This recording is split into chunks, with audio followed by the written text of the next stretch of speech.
competitive, be aggressive, be push yourself. நீ போ, அப்போதான் உயர முடியும் என்று உலகம் சொல்லுகிறது. ஆனால் ஆண்டவர் சொல்லுகிறார், that's the mind of his disciples, but the mind of the Christ is நீ தாழ்த்த தேவன் உன்னை உயர்த்திக் கொண்டே போவார்.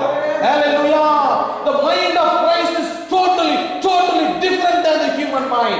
நம்முடைய சிந்தனைகளுக்கு அப்பாற்பட்ட ஒரு சிந்தனையை தேவன் வைத்திருக்கிறார். ஒரு மனிதனுடைய மூளை சிந்திக்க முடியாதது, மனிதனுடைய காரியங்கள் கைகள் செய்ய முடியாது, தேவனுடைய வார்த்தைகள் அவருடைய மனதும் செய்து முடிக்கும். ஆகையால் தான் அவர் சொல்லுகிறார், நீ உன்னை தாழ்த்தும் பொழுது, சிறு பிள்ளையை போல உன்னை தாழ்த்தும் பொழுது, இந்த சொல்ற சிறியவனை போல எவன் இருக்கிறானோ, உங்களுக்குள்ள எவன் சிறியவனாய் இருக்கிறானோ அவனே பெரியவனாய் இருப்பான். What a great marvelous teaching of Jesus. உலகத்தில் வேற ஒருத்தர் அப்படி சொல்லி கொடுத்திருக்க முடியாது. உங்களில் எவன் சிறியவனாய் இருப்பானோ அவனே பெரியவனாய் இருப்பான். போதகரும் எஜமானனும் என்று சொல்லுகிறீர்களே, நானே உங்கள் கால்களின் பாதத்தை கழுவினது உண்டானால் நீங்கள் எப்படி செய்யணும்? இயேசு கிறிஸ்து நமக்கு ஒரு முன்மாதிரியை வைத்து போயிருக்கிறார்.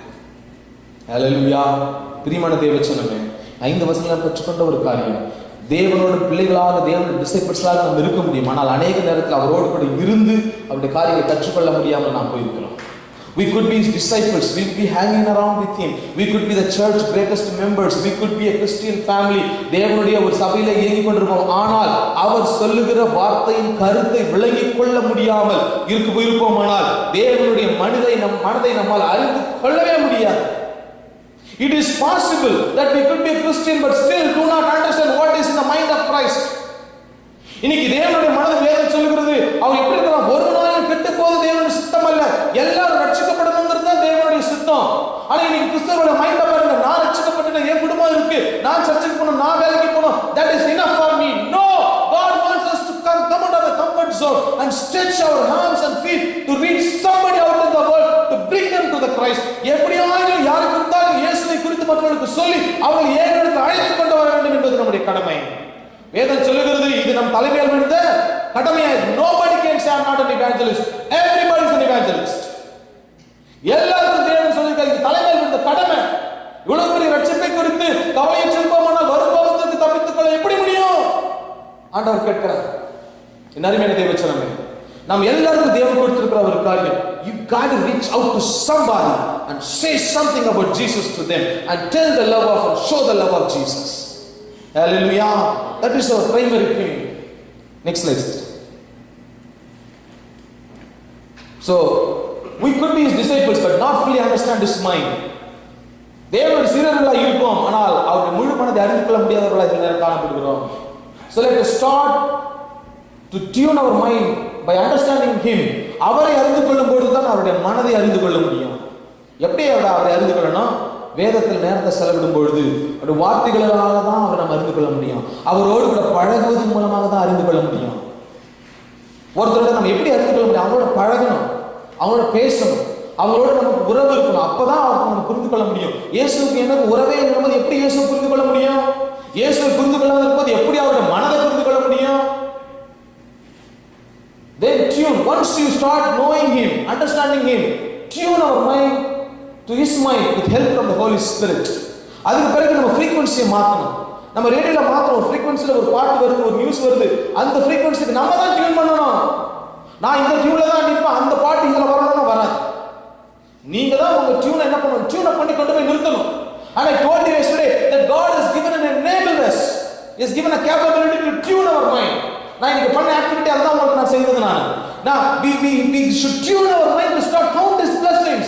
We can sit and focus our mind to start count, to do his purpose. அவருடைய சிந்தனைகளை புரிந்து கொள்வதற்கு நம்மை ஒருங்கிணைக்க முடியும். பரிசுத்தாவின் உதவியின் மூலமாக, ஒத்தாசையின் மூலமாக tune our mind.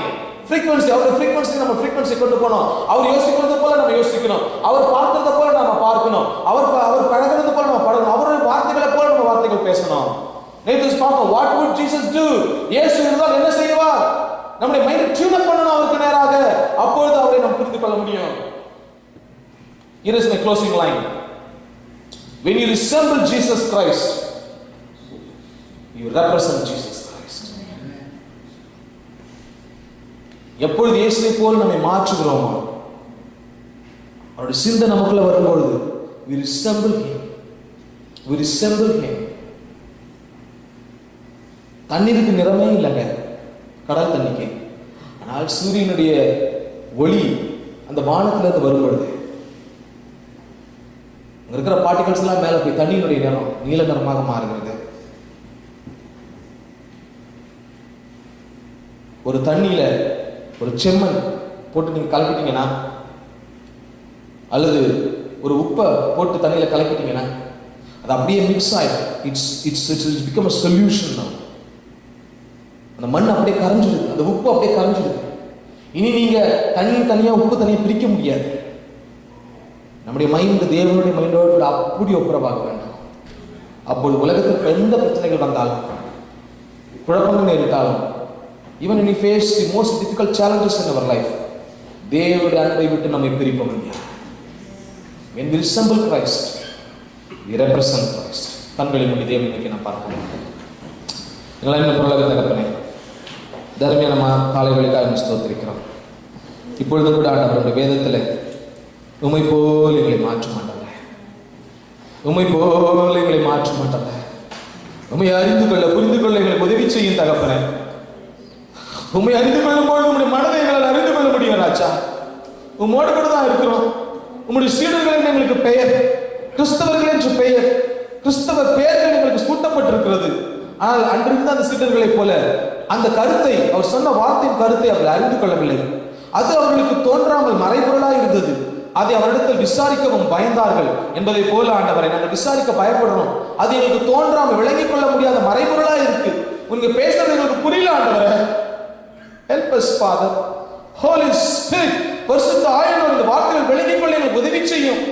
தோன்றாமல் மறைபொருளாய் இருக்கிறவர்களை தோன்ற பண்ணி நீங்கள் விலக பண்ணுவீராக ராஜா. உம்மிடத்துல விசாரிக்கிறோம், நீங்க விரும்புறீங்க.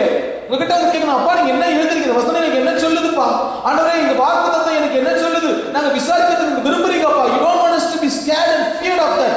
ஆண்டவரே நாங்கள் வருகிறோம், உம்மோடு கூட நேரத்தை செலவிடுகிறோம், உம்மோடு கூட பழகுகிறோம், உம்மோடு கூட உறவு செலுத்துகிறோம். உம்மை புரிந்து கொள்ள எங்களுக்கு உதவி செய்யும். அது மூலமாக உங்களுடைய மனதை நாங்கள் அறிந்து கொள்ள உதவி செய்யும். எங்களுடைய மனதை உங்களுடைய மனதுக்கு நேராக எங்களுடைய ஆண்டனாவை திருப்ப உதவி செய்யும் அப்பா. We want to be in strong constant connection with you. நீர் இந்த உலகத்தில் இருக்கும்போது எப்படி உங்களுடைய பிதாவோடு ஒரு நிரந்தரமான ஒரு கான்ஸ்டன்ட் கனெக்ஷன் வைத்திருந்தீங்களோ அதே போல எங்களுக்கு அப்படி செய்யும் ஆண்டவரே. அப்பொழுது உங்களுடைய மனதை எங்களுக்குள்ள வரும். உம்மை போல எங்களை மாற்றும் ஐயா. அப்பொழுது நாங்கள் உங்களை பிரதிபலிப்போம். கண்ணாடியிலே முகமாய் பார்க்கிறது போல ஆண்டவரே, நீர் எங்களை மாற்றும். எங்களை பார்க்கிறவர்கள் உம்மை பார்க்கட்டும். உம்முடைய நாமம் மாத்திரம் மகிமைப்படட்டும். இயேசு நாமத்தில் ஜெபிக்கிறோம் எங்கள் நல்ல பிதாவே. ஆமென், ஆமென், ஆமென்.